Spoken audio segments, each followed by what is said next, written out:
Assalamualaikum warahmatullahi wabarakatuh. Selamat datang di channel kami. Pada kesempatan kali ini, kami akan membahas tutorial tentang K3LH. Sebelum ke materi, silahkan di-subscribe, di-like, dan di-komen channel ini. Kita langsung saja ke materinya.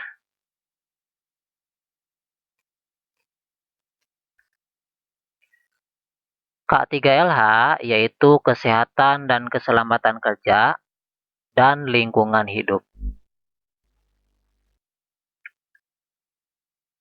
Pengertian K3LH secara keilmuan adalah ilmu pengetahuan dan penerapan dalam upaya mencegah kecelakaan ketika sedang bekerja.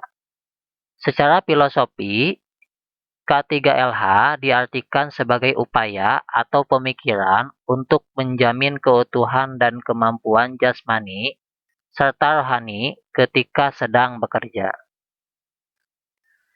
Dasar hukum K3LH diatur dalam Undang-Undang Nomor 1 Tahun 1970 tentang Kesehatan dan Keselamatan Kerja.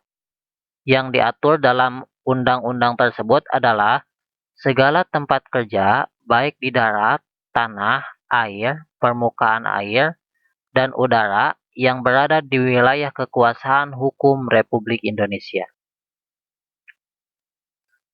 Tujuan dari K3LH yaitu diantaranya mencegah ada atau terkena penyakit di tempat kerja, mencegah terjadinya kecelakaan ketika sedang bekerja, mencegah terjadinya kematian di tempat kerja, mengurangi dan mencegah terjadinya cacat tetap atau permanen, kemudian melindungi tenaga kerja atas hak keselamatannya dalam melakukan pekerjaan untuk kesejahteraan hidup dan meningkatkan produksi produktivitas nasional. Menjamin keselamatan setiap orang lain yang berada di tempat kerja tersebut. Kemudian memelihara sumber produksi agar dapat digunakan secara aman dan efisien. Syarat-syarat dari K3LH diantaranya mencegah dan mengurangi kecelakaan kerja, mencegah dan mengurangi bahaya peledakan, mencegah dan mengurangi dan memadamkan kebakaran, memberi APD, alat pelindung diri pada tenaga kerja atau karyawan, memberi P3K, kecelakaan kerja, memberi jalur evakuasi keadaan darurat, mencegah dan mengendalikan PAK, penyakit akibat kerja dan keracunan, mencegah dan mengendalikan timbulnya penyebaran suhu, debu, kotoran, kelembapan, asap, uap, gas, radiasi, kebisingan, dan getaran. Suhu dan kelembapan di lingkungan kerja yang baik, penerangan yang cukup dan sesuai standar, menyediakan ventilasi yang cukup di tempat kerja, mengamankan dan memelihara segala jenis bangunan perusahaan, mengamankan dan memperlancar pengangkutan manusia, binatang, tanaman, dan barang lain, kemudian mengamankan dan memperlancar bongkar muat perlakuan serta penyimpanan barang. Menyesuaikan dan menyempurnakan keselamatan pekerjaan yang risikonya tinggi. Mencegah terkena aliran listrik yang berbahaya. Keserasian peralatan lingkungan tenaga kerja, cara dan proses kerja. Dan yang terakhir, memelihara kebersihan, kesehatan, dan ketertiban. Kerugian akibat kecelakaan kerja diantaranya kerusakan, kekacauan pekerjaan, keluhan dan kesedihan, kelainan dan cacat, kemudian yang paling berbahaya yaitu terjadinya kematian. Klasifikasi kecelakaan diantaranya menurut jenis kecelakaan, terjatuh, tertimpa benda jatuh, tertumbuk atau terkena benda, terjepit oleh benda, gerakan yang melebihi kemampuan, pengaruh suhu tinggi, terkena sengatan arus listrik, tersambar petir, kontak dengan bahan-bahan berbahaya, dan lain-lain. Klasifikasi kecelakaan yang kedua, yaitu menurut sumber atau penyebab kecelakaan.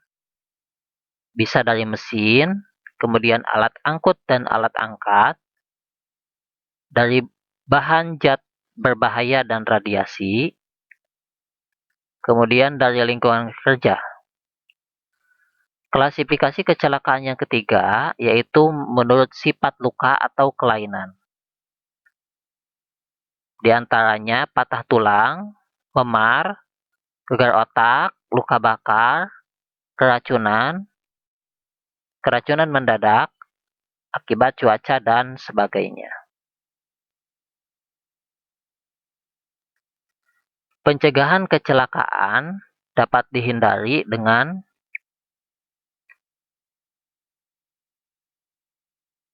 satu, menerapkan peraturan perundang-undangan penuh disiplin, kemudian menerapkan standarisasi kerja yang telah digunakan secara resmi,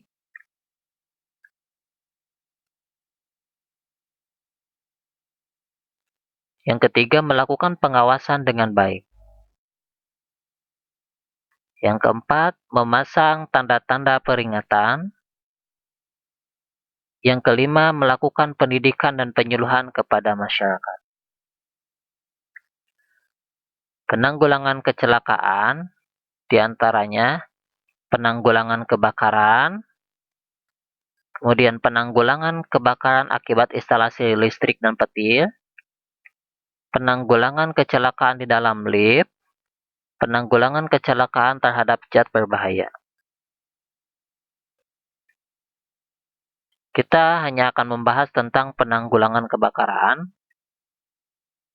Ya, penanggulangan kebakaran, diantaranya jangan membuang puntung rokok yang masih menyala di tempat yang mengandung bahan yang mudah terbakar.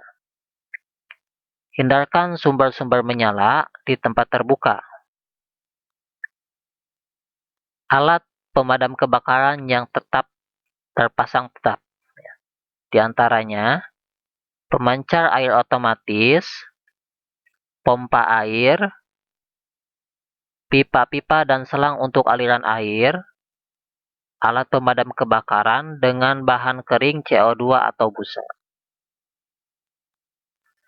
Tindakan pencegahan yaitu bisa dilakukan dengan pemasangan label dan tanda peringatan, kemudian pengolahan, pengangkutan, dan penyimpanan harus sesuai dengan ketentuan dan aturan yang ada.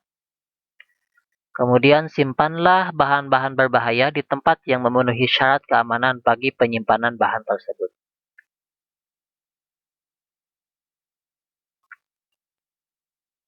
Ini adalah salah satu contoh simbol-simbol tanda berbahaya, yaitu bahaya peringatan bahan mudah meledak.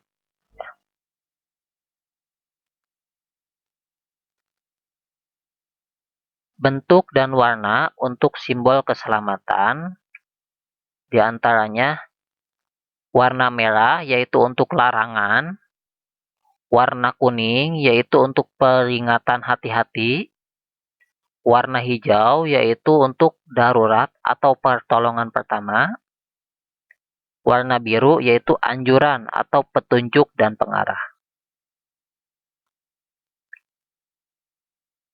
Peralatan perlindungan diri diantaranya kacamata, sepatu, sarung tangan, helm pengaman, alat pelindung telinga, alat pelindungan paru-paru, alat pelindungan lainnya. Sekian dan terima kasih sudah menyimak tutorial ini. Mudah-mudahan dapat bermanfaat untuk semuanya. Assalamualaikum warahmatullahi wabarakatuh.